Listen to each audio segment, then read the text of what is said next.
Hello, how are you guys doing today? This is Brayton, and today's video is going over what do you do or what happens if you experience side effects from finasteride or dutasteride, any 5-alpha reductase inhibitors. What do you do if you do experience side effects? What can you do if you want to keep using the treatment, finasteride or dutasteride, because you don't want to lose your hair, or maybe you're experiencing pretty harsh androgenic alopecia, and your doctor has advised you, use these treatments to help stop it, and maybe you're using something like topical minoxidil as well. What do you do in this scenario when you are maybe experiencing some debilitating side effects, maybe a decrease in libido or maybe some other libido-based problems? What do you do in this scenario, and what do you switch to another type of treatment?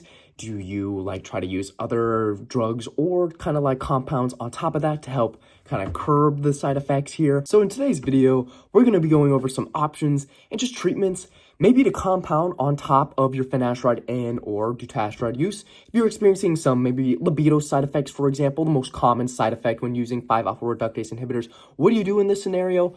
I will kind of be running through some either things you should talk to your doctor about, or even treatments to start to kind of compound with your 5-alpha reductase use, just to kind of help mitigate side effects and just have the best results when it comes to feeling, making sure that things are all working down there, and just maybe just help curb those side effects, but still be able to use your finasteride and dutasteride and keep your hair at the end of the day, as well as some other options to do if you don't want to use those options that I'm going to be talking about in this video. So anyways, we'll hop right on it.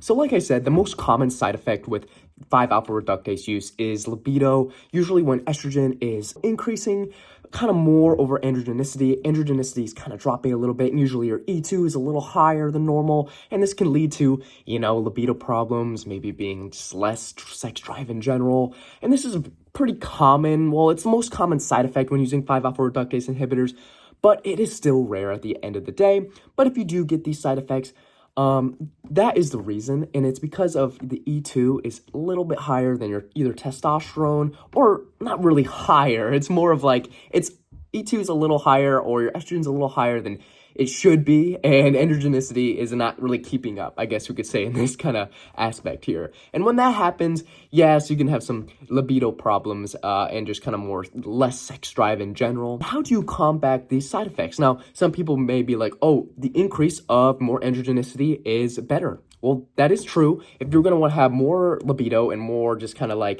sex drive in general, you want to make sure that your testosterone is peak. So I'd say probably the most run-of-the-mill kind of things that you want to do to help keep your testosterone or your androgenicity high, and is of course having a healthy lifestyle, exercise, eating healthy, so anaerobic working out, aerobic working out, just, eating the proper foods that are not, things that are rich in micronutrients that are important for, follicle stimulating hormone and all of the downstream hormones that come from the pituitary gland to help increase testosterone in general, and just having normal androgenicity levels in the body when it comes to, keeping proper sex hormone binding globulin, for example, and just making sure everything is good when it comes to diet, having, just eating healthy at the end of the day. Obviously, I feel like that's pretty much run-of-the-mill. Same with, exercising. Just make sure that your testosterone is higher and it's not gonna, either take dips.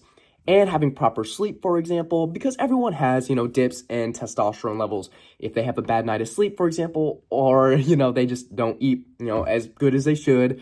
And just making sure that, you're just not doing things that are going to be wrecking, your testosterone. Maybe if you get, blackout drunk, for example, that's not going to be typically good for, your natural testosterone levels, because if you want to keep your testosterone, higher and just kind of more steady state, instead of, dipping and or being lower, you want to make sure you're eating healthy, exercising, getting proper sleep. I mean, that's pretty, I guess, kind of run-of-the-mill stuff here, but I just want to get that out of the way. That is probably the most important step here, is making sure your lifestyle is in check, and that will kind of help keep testosterone and estrogen in check, and then the proper levels they should be in. Now, a common sign that you may have lack of androgens kind of properly flowing through the body, or maybe your estrogen is higher than normal, or you're just not having proper kind of normal libido function, is typically less morning wood than, maybe you did when you were younger, or, just no morning wood in general, which morning wood is just erections in the morning. So that's a sign that you have proper blood flow through the penis in general. Now, if you don't have any consistent morning wood, if you're not getting it, either a couple times times a week or really not at all, that's not a good sign. That could be a sign that, your androgenicity is lower and you're just not having proper blood flow. It also can fall into nitric oxide. You're not having proper nitric oxide synthesis that, makes sure the blood flow goes through the penis properly and having proper circulation down there.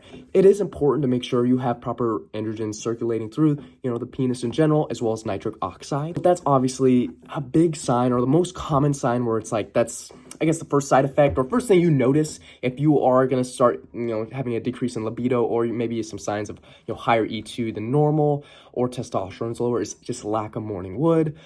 So what do you do in this scenario? Now, there are some things you can take. For example, we'll go in more of the natural supplement route here. Things like L-citrulline, for example, which is a natural occurring amino acid that, increases L-arginine through the liver, which L-arginine is pretty commonly known as like the kind of the amino acid that increases nitric oxide. Now, L-arginine itself isn't as bioavailable as L-citrulline, which is kind of ironic, for L-arginine doesn't boost L-arginine levels in the body as high as something like L-citrulline. So something like L-citrulline may be more beneficial for increasing nitric oxide in general, and that means increased blood flow, so better blood flow through the penis, and maybe circulating things through the body more. And also can be used for, like, as a ergogenic aid, for example, and gym, performance too. So that's also kind of like a added benefit. When it comes to L-citrulline, it can be dosed around 3 grams to up to 10, I believe. So that's also like a natural, supplement route. Now, there are other things too. If you're not getting enough like zinc and or magnesium, or certain micronutrient, then yes, if you should supplement that into your diet to maybe help increase your testosterone levels just naturally. And maybe, I wouldn't ever use something that like inhibits estrogen, conversion, because estrogen's still important.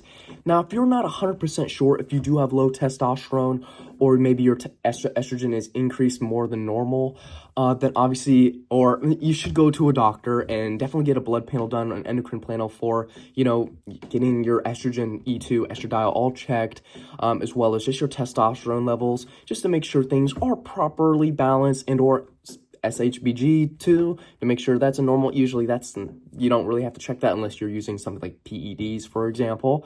Getting blood work can be a good regulator, seeing what exactly is going wrong here.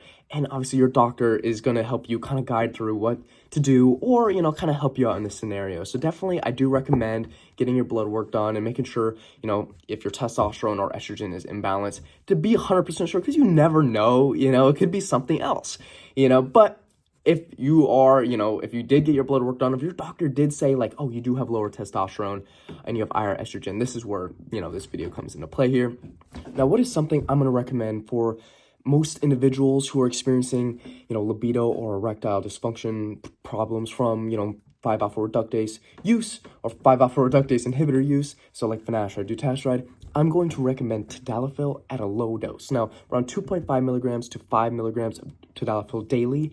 Now, why I choose it over Viagra? Now, tadalafil just seems to be, over time and time again, studies to prove that it's very beneficial just for the circulatory system, as well as your heart, maybe in general, when it comes to just longevity benefits, and actually how good it can be for just your body in general. It also may increase things like muscle growth too. Around 5.5 milligrams or 5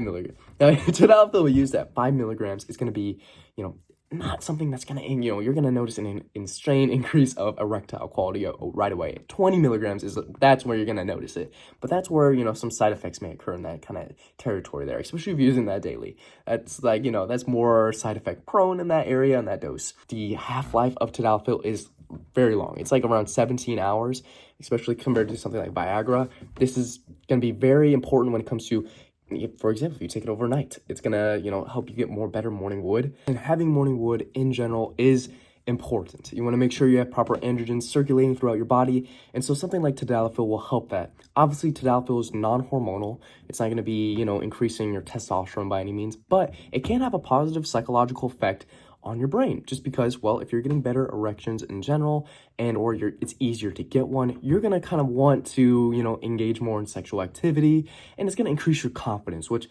obviously is going to possibly increase, testosterone.